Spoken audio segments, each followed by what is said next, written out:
The first thing Coltan Larey noticed when he stepped out of the shuttle was the smell or the lack of one. No damp earth, no pollen, no ozone from a recent rain, just the sterile dryness of dust and heat. He crouched down, scooped up a handful of the reddish-gray soil and let it run through his fingers. It was lighter than sand but clumped like clay. Dead, completely dead. Not even bacteria, he muttered, standing back up and brushing his hands on his pants. Correct, came a sharp, clear voice behind him. This soil has never supported any form of agriculture, not by the beings who once inhabited it, nor by any since. Coltan turned to see the alien tall, armored in something like bone and glass, and with eyes like polished obsidian. It had introduced itself during the shuttle ride as Virks, a representative of the Fendarii Council. Virks moved its long fingers in a gesture Coltan had come to realize meant amusement. You requested the most barren land we have. This is it. You may begin your experiment. Coltan adjusted his pack and scanned the empty horizon. The land stretched flat in all directions, interrupted only by the occasional ruin of ancient stonework remnants of a civilization long gone. He walked toward the designated plot, a square of land marked by dull metal pylons the Fendarii had placed weeks earlier. Do you have any equipment? Virks asked, following. Nope, just this. Coltan tapped the side of his pack. You intend to grow earth crops in this soil using manual labor and no terraforming. That's the plan. Virks whistled an odd, flute-like sound. Your species continues to amuse. Coltan didn't respond. He dropped to his knees and started unpacking. First came the soil test's basic pH strips, a microbial kit, and a portable spectrometer. As expected, the results were dismal. The soil had almost no organic material, extremely high salinity, and zero microbial life. It wasn't just barren, it was hostile. Virks sat cross-legged a few meters away, watching him work. You are aware that over 200 species have attempted agriculture here. All failed. Someone's gotta be first. Coltan didn't look up. You believe that someone is you. I believe I've got a shot. That night, he camped on the edge of the plot, wrapped in a reflective thermal blanket. The temperature dropped fast after sunset, and a bitter wind howled across the plain. He didn't sleep much. The ground was too hard, the wind too loud, and his body too tense. But his mind kept working, calculating, planning, reviewing data. At dawn, he got up stiff and sore, stretched, and began his work. He started by digging shallow trenches across the plot, sweating under the rising twin suns. It took hours, and his back ached by the time he was done. Then he opened a small gray case and removed 3 sealed vials and a ceramic disc no larger than his palm. He pressed the disc into the center of the field, twisted it, and stepped back. Within seconds, the disc vibrated faintly, then released a low chime. A soft pulse of light spread across the field, fading into the soil. Virks, who had returned shortly before sunrise, tilted his head. What was that? Biomatrix catalyst. It's a custom blend I developed back on Mars. Engineered microbes that break down hostile compounds and release binding agents. They're dormant until activated. Virks blinked slowly. You are seeding life into the soil. Something like that. By midday, Coltan's skin was burnt red under his collar and his lips were cracked. He forced himself to drink in measured sips, knowing he couldn't afford to run out. He worked all day, planting capsules filled with freeze-dried seeds, wheat, rye, and a couple of hardy legumes. Each capsule had a complex coating designed to dissolve only when the soil reached a target readiness. Virks watched silently the whole time. That night, Coltan's hands were raw and blistered. He wrapped them in gauze, ate a ration bar, and lay back staring at the stars. You will die of dehydration before anything grows, Virks said, sitting nearby. Maybe, Coltan said. But I won't die wondering. Sleep came easier that night, his body too exhausted to resist. He dreamed of green fields and rain, of wind carrying the scent of corn and sunflowers. He woke before dawn. The air was still. Cool, something had changed. He stood and walked to the field.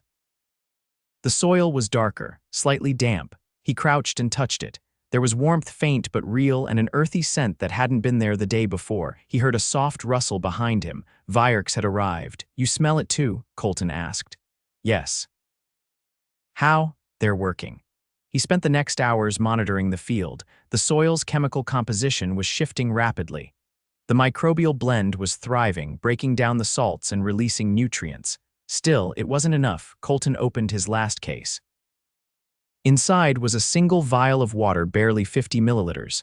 He poured it slowly into the central trench, then inserted a metal spike connected to a thin wire. The spike hummed faintly. "What now?" Vyerks asked. "Irrigation. You used less than a mouthful. I don't need more." The spike was a hydrophilic condenser developed for Martian colonies. It pulled atmospheric moisture and directed it slowly into the soil. On Earth, it was a novelty. Out here, it was the only chance. By midday, Coltan collapsed under his makeshift canopy, his body trembling with fatigue. His hands throbbed. He felt faint. "You need rest," Vyerks said. "I need a miracle." That night, he didn't wake once. When his eyes opened the next morning, the sky was pale and the sun's not yet above the horizon. He walked to the field and stopped. The first shoots had broken through the soil, thin, pale green, gently swaying in the morning breeze. He dropped to his knees. "It worked." Vyerks approached slowly, staring at the shoots. "You planted them 2 days ago." "Yeah, that is not possible." "Apparently it is."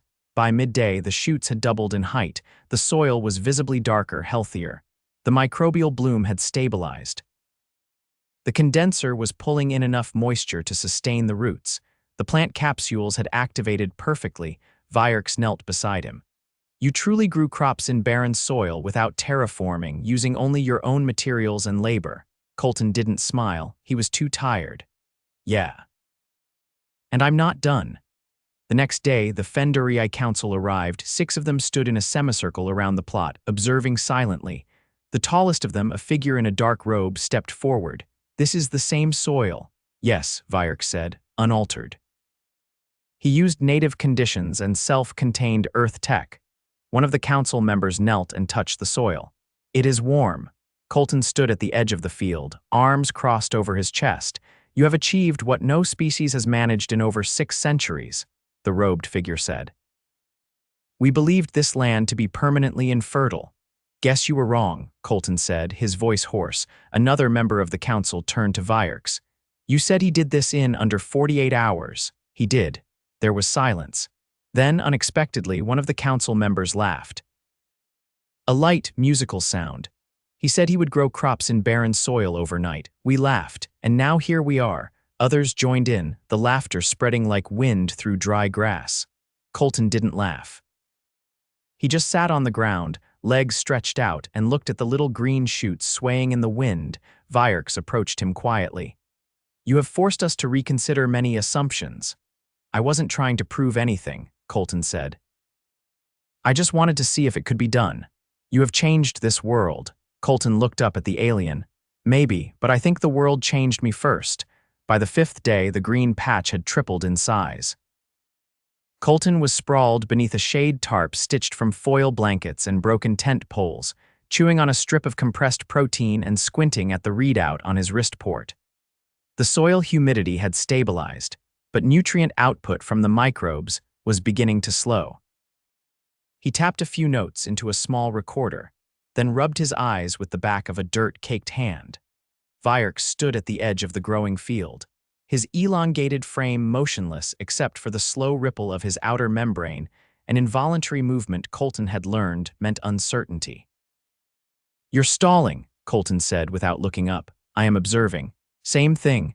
I do not require breaks. You, however, are exhibiting signs of electrolyte imbalance. Your pulse has elevated by 16% since morning." Coltan tossed the protein strip wrapper into a waste pouch. "That's called working.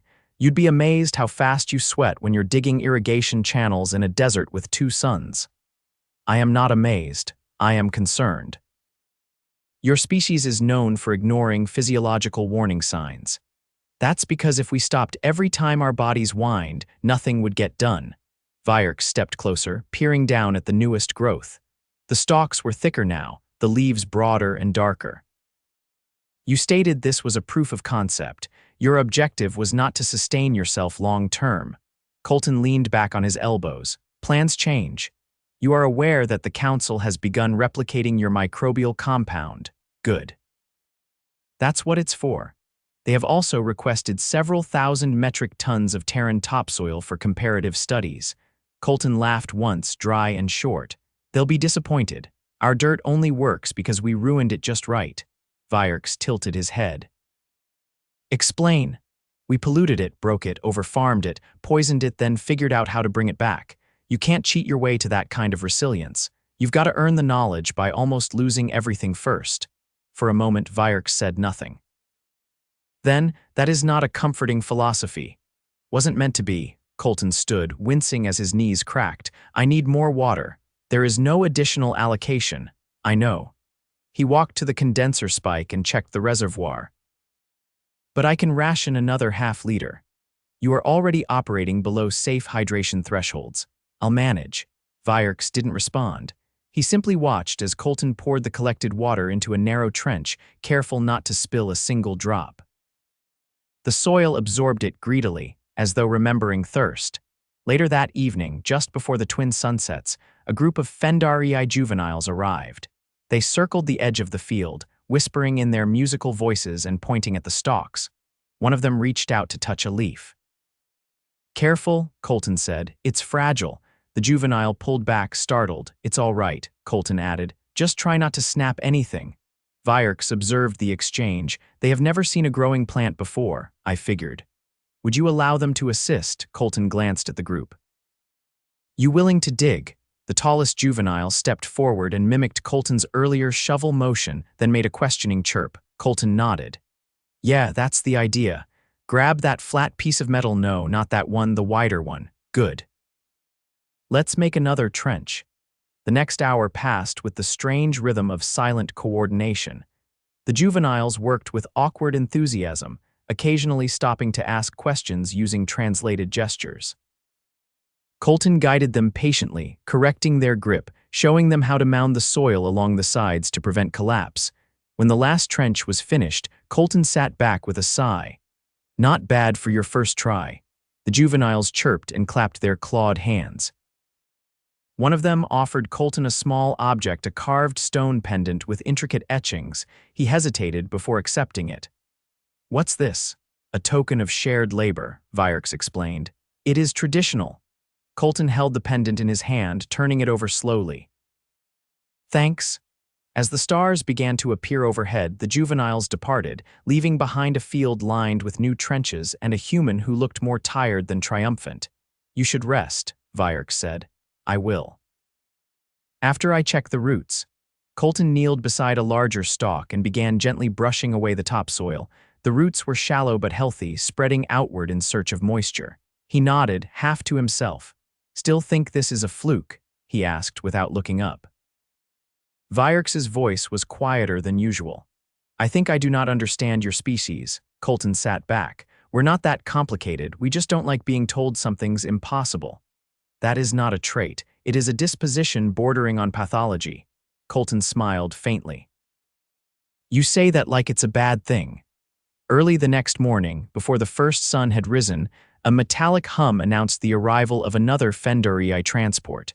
This one was sleeker than the Council's craft medical, by the look of it. A pair of attendants emerged, followed by a being in a pale wrap with diagnostic instruments embedded across its arms. Vierks turned toward Coltan.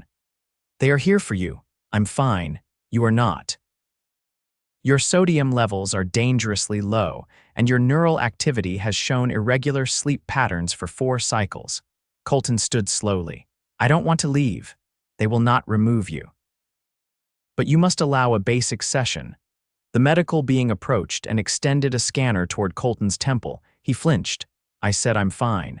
You are not, the being said, voice softer than Vierks's. You are operating at 73% cognitive efficiency. Your muscles are exhibiting early signs of atrophy from repetitive strain. Your vitals suggest dehydration complicated by trace mineral depletion. Coltan sighed. You done? No, you must ingest this. The being handed him a sealed packet with a thick, orange fluid. What is it? Electrolyte concentrate, synthesized to mimic your species' plasma balance. Coltan broke the seal and drank it in 3 gulps. It tasted like melted chalk dipped in salt. He gagged. That's disgusting. Effectiveness takes precedence over taste. Coltan wiped his mouth. I've had worse. The medical being gave a single nod. You will recover if you do not push further. No promises. They left shortly after, leaving Coltan alone with Vierks again. You could have refused, Coltan said. I could have. But I did not wish to observe you collapse in the dirt. I appreciate that. An hour later, Coltan was back in the field, this time placing thin rods across the trench's temperature sensors calibrated to detect micro fluctuations. He moved slower now, the drink having restored his focus but not his stamina. Vierks crouched nearby, watching him work. There are rumors the Council is considering opening abandoned zones for Terran agricultural trials. That's fast. They are not known for hesitation. Your results have disrupted several long-held assumptions.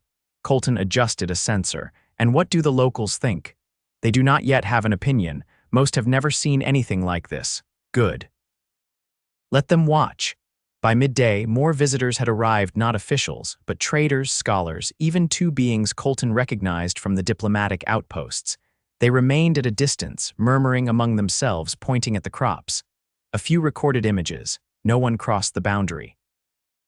Coltan didn't acknowledge them. He just kept working. Later, as the suns began to dip, Vierks returned from speaking with one of the visitors. They wish to know if you are selling your microbial blend. It's not for sale. Why not? Because it's not a product, it's a process. And if they don't learn how to use it right, it'll backfire. They will not understand that. They will if they have to earn it.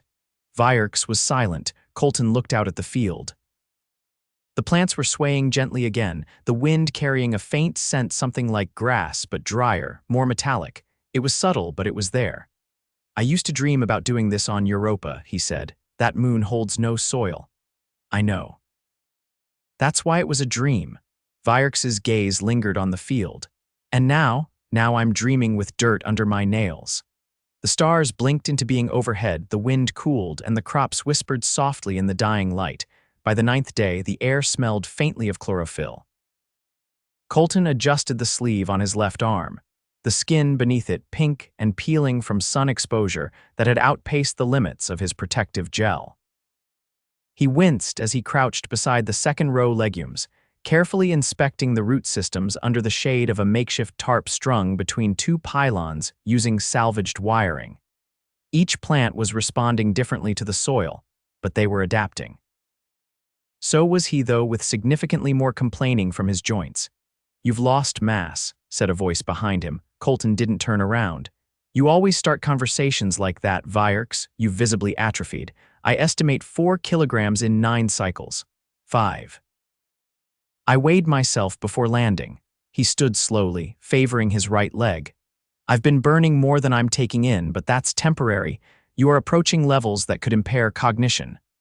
I'm still here, aren't I? Vierks stepped closer, his gait slow and measured. You refused the protein infusion offered 2 days ago. It made my stomach cramp. I'm not risking a gut shutdown this far from evac range. There are no facilities on this continent capable of treating organ collapse. I'm aware. Vierks stood silently for a moment, watching Coltan check the water condensation units. You could return to the dome for 2 cycles. The crops will not wither in that time. They might not, Coltan said, but the momentum would. I've seen what happens when you pause too long at the start of something impossible. Doubt creeps in like rot. Vierks crouched beside him, his long limbs folding with insect precision. You compare psychological hesitation to decay. Same thing, different medium. They worked in silence for a while. Coltan adjusted the angle of the condenser plates, noting the shift in wind patterns. A fine, coppery dust had started to settle across the far edge of the plot. He'd need to sweep it clear before the next cycle or risk clogging the topsoil's surface exchange. Midday brought another delegation, this time from a distant Fendarii enclave. Coltan saw them coming from the ridgeline, their robes moving like waves as the wind caught their layered fabric. He didn't stop working. They approached in a half-circle, speaking softly among themselves. One of them, a broad-framed figure with silver crests along his temples, stepped forward. This is the human, he asked Vierks. He is. The figure observed Coltan for several seconds before speaking again. You altered the soil without machinery. I used biological tools. You made no atmospheric adjustments. Nope. You did this alone. Coltan looked up. You're welcome to count how many people are here. The figure glanced at the others. We studied your process. Your methods should not have succeeded. Then maybe your models need updating. Coltan turned back to his work, brushing fine grit off the condenser's intake lip. The delegation murmured among themselves. One leaned forward, eyeing the legumes. These are edible. They will be. Have you consumed them? Not yet. They're still high in nitrogen. Give it 2 more days. The silver-crested figure stepped closer. We request a sample for analysis. Coltan stood. You can have 1 stalk, not the roots. Don't touch the roots. Vierks translated the instruction. The figure nodded and carefully clipped a single pod, placing it in a sealed containment pouch. The group withdrew after that, returning the way they came. Coltan watched them go. They didn't laugh, no, Vierks said. They came to understand how they failed. Well. That's new. Later that evening, Coltan sat with his back against the supply crate, sipping from the water pouch in short, measured pulls. His fingers trembled slightly, a low-level electrolyte deficiency he could feel in his calves when he stood. Still, he hadn't passed out. That counted for something. Vierks sat across from him, legs folded in a diamond shape. You are depleting yourself, not forever. You plan to continue this pace until what threshold? Until I stop needing to. Vierks tilted his head. That is not a metric. It's the only one that matters out here. The stars began to emerge overhead, pale against the dusty sky. The temperature dropped quickly, and Coltan pulled the thermal wrap over his shoulders. His boots were stiff with salt from evaporated sweat, and the skin between 2 of his toes had begun to blister. He'd treat it later. You do not moderate your effort, Vierks said. If I moderated, there'd be nothing here. That philosophy is unsustainable. Coltan looked at the field. The stalks were taller now, clustered close in tight patterns. The central trench had begun to reflect starlight, moisture holding just beneath the surface. Maybe, he said, but it got me this far. The next morning, he woke to find 3 new visitors waiting silently near the plot. Not Fendarii this time.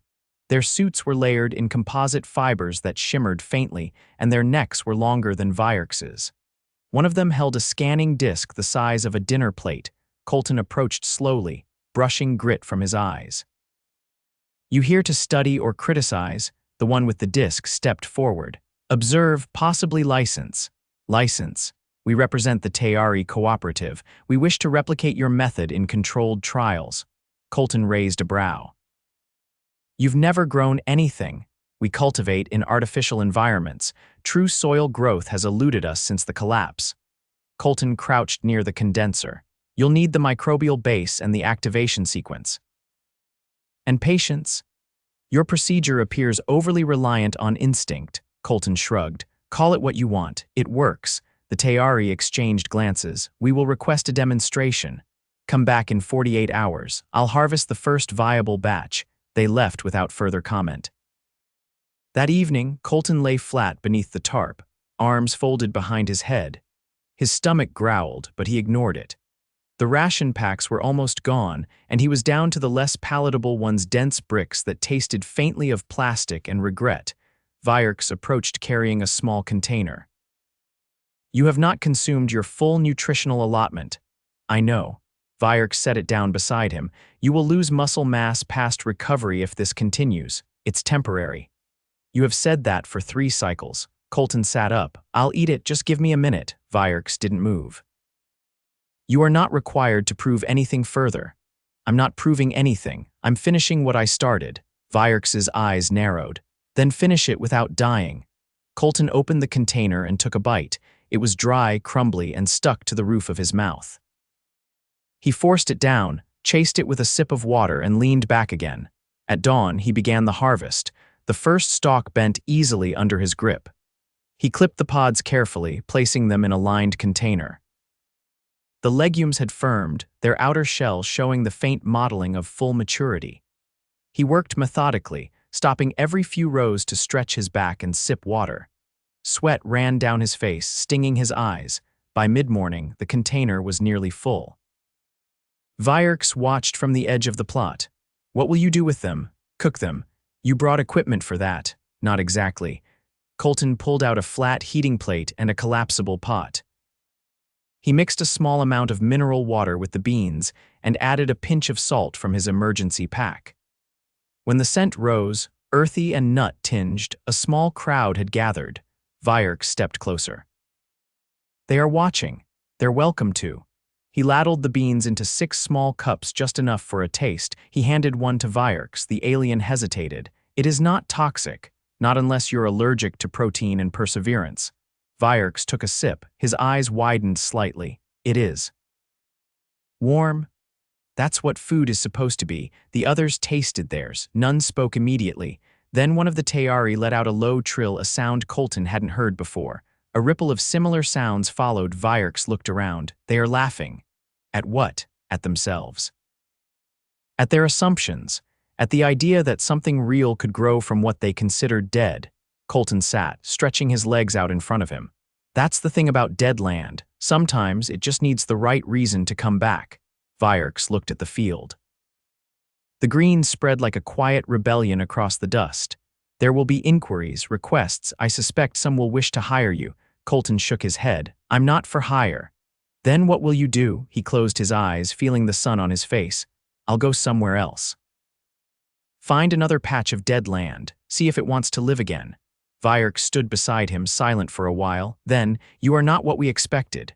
No one ever is, Coltan said. That's the beauty of it. And the wind carried the scent of new growth across a world that had forgotten the smell.